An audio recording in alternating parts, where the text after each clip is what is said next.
Nama asli Mbak Gimbal Sugeng, Suswageng, artinya selamat. Punya ibu bernama Raden Ajeng Suwarti. Dimakamkan di keluarga besar Raden Panji Cokronegoro yang berada di kota Sidoarjo.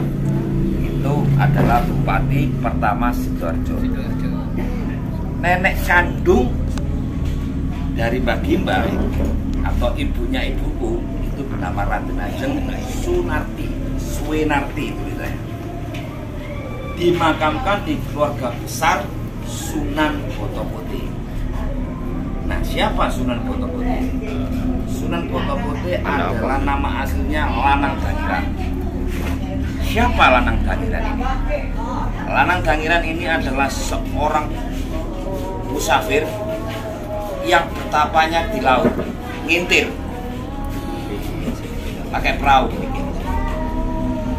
Ditemukan oleh Empu Kendil Wesi di Paciran, Lamongan. Gembleng agama, diajari kesaktian, dan disuruh menyebarkan agama Islam yang pertama di kota Surabaya, berduet bersama Sunan Ampel. Akhirnya ketika meninggal dikasih gelar Sunan Boto-Putih. Nah, siapa Lanang Dangiran ini? Berasal dari mana? Lanang Dangiran ini ternyata adalah putra nomor 3 Raja Belambangan pertama. Anak nomor 3 Raja Belambangan, yaitu Eyang Sepuh Tawang Alun yang pertama. Belambangan itu adalah yang sekarang dikenal Banyuwangi. Otomatis Alas Purwo adalah milik leluhur saya, milik Eyang Sepuh Tawang Alun.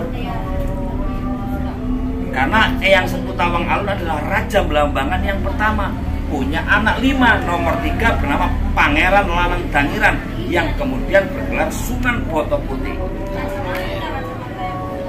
Dari garis keturunan itu muncullah nenek kandung dari Mbak Gimbal, dan muncullah ibu saya, dan muncullah saya.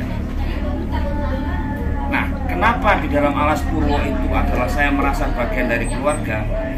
Karena saya ditunjuk sebagai Panglima Tinggi Laskar Lembah Mayat. Kenapa? Karena di dalam Alas Purwo itu makhluk gaib semua. Yang tidak punya sejarah trah di sana. Nah, makanya kenapa kita kok dipilih seperti ini? Ya, ini bukan kemauan saya, karena kemauan leluhur yang notabene, karena leluhur saya pada masa mudanya tidak kedonyan, dia meninggalkan istana, tidak mau menjadi pangeran. Padahal dengan segala kemuliaannya dia sebagai pangeran, dia bisa jadi orang yang hebat.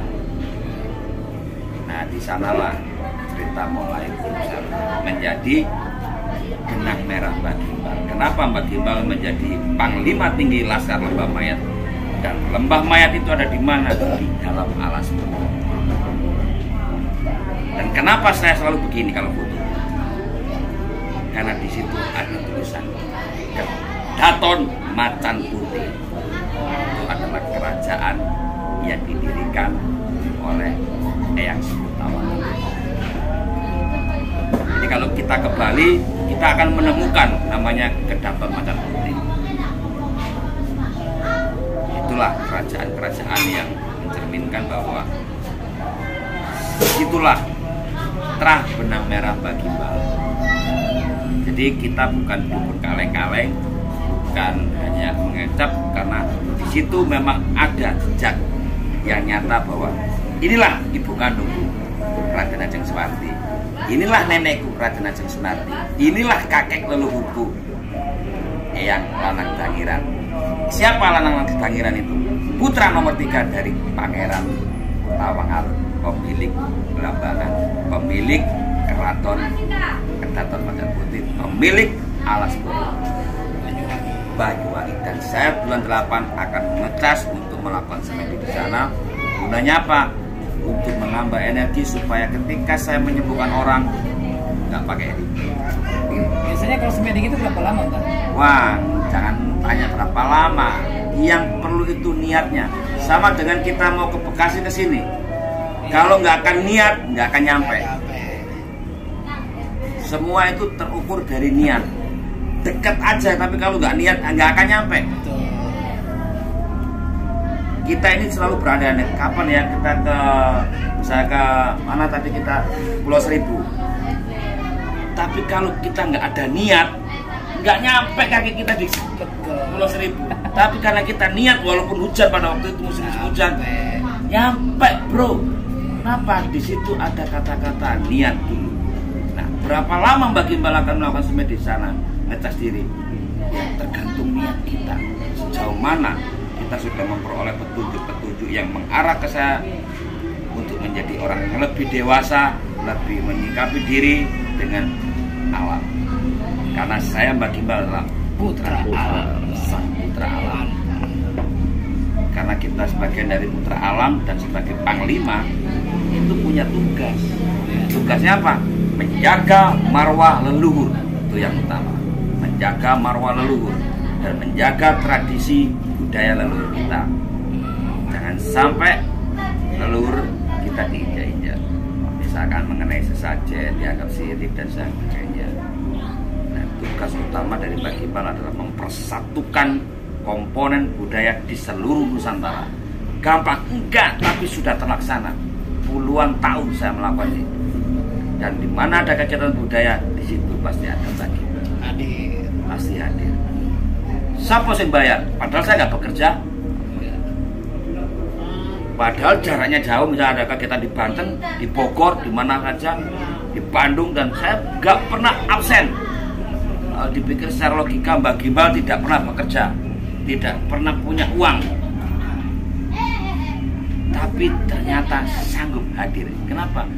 Karena ada niat dan ada kemauan. Di situ pasti ada jalan keluar. Nggak tahu rezekinya dari mana aja, kita nggak tahu. Bisa dari temanku namanya Om Alek, bisa dari temanku namanya Romo, bisa dari sahabat-sahabat yang lain, ya kan? Pokoknya sampai Nyampe, nggak tahu itu pasti nyampe. Inilah hal yang menjadi mistik adalah di aplikasi otak kita. Kalau aplikasi kita nggak mungkin, nggak bisa, ya tetap nggak bisa karena kita sudah mengklaim nggak bisa, sudah membatasi ya. Karena kita sudah memagari langkah kita untuk ya di aplikasi otak kita nggak niat tadi itu. Kalau aplikasi kita ada nama berangkat, saya nggak akan mungkin nggak akan nyampe. Kalau saya boleh memilih hidup ini, saya memilih hidup sebagai laki-laki suami yang normal, ada di rumah setiap saat dengan istri. Tapi saya nggak bisa. Saya ketemu istri saya di sini itu bisa dihitung pakai waktu, bisa berbulan-bulan baru nyampe. Ketemu anak melalui video call. Apakah saya suami dan bapak yang baik? Enggak jawabnya. Makanya ketika saya didapuk sebagai resi, nggak pantas. Karena resi itu harus panutan. Lah aku bukan menjadi contoh bagi anak-anak istriku kok. Pulang aja enggak, mandi aja enggak. Mandi hanya 1 minggu sekali. Paling cuci muka, gosok gigi, selesai. Nongkrong. Apa? Dari jam. Tapi keluargaku menikmati semua, menerima dengan segala kekurangan dan segala kemampuan. Jadi pesan saya sederhana, selama kita mampu melakukan kebaikan, lakukan dan jangan pernah ditunda. Jangan merasa hebat, jangan merasa kuat. Hebat itu adalah ketika hidup kita bermanfaat untuk banyak orang. Kuat adalah ketika kekuatan kita ini mampu menolong orang-orang yang lemah dan tertindas. Sahabat Gimbal, salam hormat, salam budaya, salam persaudaraan. Rahayu. Demikian dari singkat Mbak Gimbal A sampai Z. Benang merah Mbak Gimbal. Benang merah Mbak Gimbal. Bisa dibuktikan. Ya, salam. Bisa dibuktikan. Mbak Gimbal itu